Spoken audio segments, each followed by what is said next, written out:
La perte de l'audition progressive qui apparaît avec l'âge est la cause la plus fréquente de surdité à l'âge adulte et a fortiori chez les personnes âgées. D'apparition très progressive, insidieuse, elle commence par toucher les hautes fréquences. L'oreille humaine est capable d'entendre des fréquences qui vont de 20 Hz, très graves, des sons très graves, jusqu'à 20 000 Hz, des sons très aigus. Les fréquences entre 500 et 4000 Hz sont très importantes parce que ce sont des fréquences qui correspondent à la voix humaine. Il vient d'être publié dans le JAMA, revue anglo-saxonne, une synthèse des différents travaux publiés sur ce sujet. Cette perte d'audition est liée à une dégénérescence des cellules ciliées. Ce sont des cellules qui transmettent le signal lui-même issu du tympan au cerveau.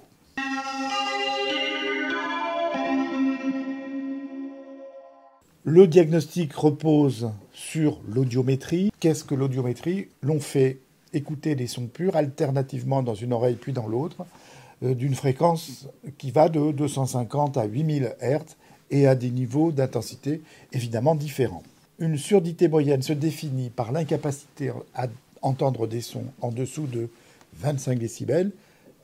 Décibels, c'est l'unité de mesure du bruit. Et une surdité légère se définit par l'incapacité à entendre des sons en dessous de 40 décibels. Mais il peut y avoir des discordances entre les résultats de l'audiogramme et le ressenti du sujet. Ainsi, certains peuvent avoir un déficit important dans l'audition et ne pas s'estimer gênés. Le diagnostic peut aussi être réalisé par des tests cliniques simples, par exemple avec la voix chuchotée. La voix chuchotée à l'oreille permet de voir s'il y a un déficit. La voix chuchotée permet donc de voir s'il existe un déficit. Le frottement des doigts aussi, près de l'oreille.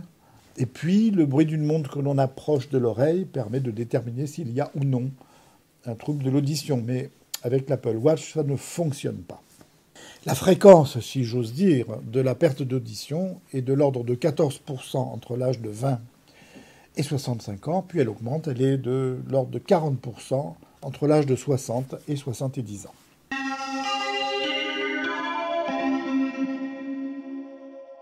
Il existe plusieurs conséquences dues à cette perte d'audition.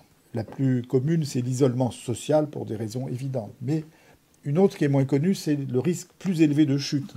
En effet, on n'entend pas quelqu'un qui court, par exemple, sur un trottoir, qui va vous bousculer, et on ne peut anticiper le choc s'il a lieu, donc risque plus élevé de chute.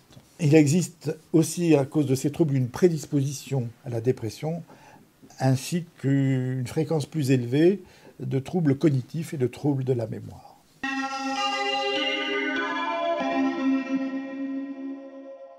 La correction de ce déficit repose sur l'appareillage. Aujourd'hui, les appareils proposés sont de plus en plus petits, de plus en plus discrets, mais peut-être aussi plus difficiles à manipuler.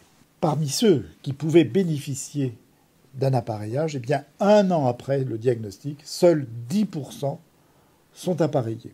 De plus, chez ceux qui devraient être appareillés, mais qui ne se sentent pas gênés, eh bien, c'est moins de 2% qui sont effectivement appareillés 1 an après. Le coût, les difficultés à régler les appareils ont été avancées. Mais est-ce qu'il y a au fond un bénéfice à proposer une détection et un appareillage précoce de ces troubles de l'audition?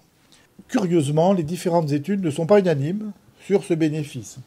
Le bénéfice est d'autant plus net que le déficit, lui, est important et que l'âge est avancé. On améliore ainsi l'isolement social et la qualité de vie, notamment la qualité de vie à domicile. On améliore également par l'appareillage les symptômes dépressifs. Ce qui est moins net, en revanche, sont les troubles cognitifs. L'apparition progressive des troubles de l'audition avec l'âge, parce que justement elle est progressive, induit incontestablement une tolérance progressive à ces troubles. De sorte que beaucoup de patients ont un déni de ces troubles, souvent d'ailleurs pour des raisons sociales, c'est qu'ils ne veulent pas être considérés comme handicapés. C'est souvent l'entourage qui râle en disant « mets donc la télé moins fort ». D'autres encore ne veulent pas être appareillés pour des raisons sociales parce que cela risque de se voir, ou bien que c'est source d'inconfort. Certains pays se sont engagés dans le dépistage systématique de ces troubles de l'audition chez l'adulte. Mais ceci c'est une autre histoire.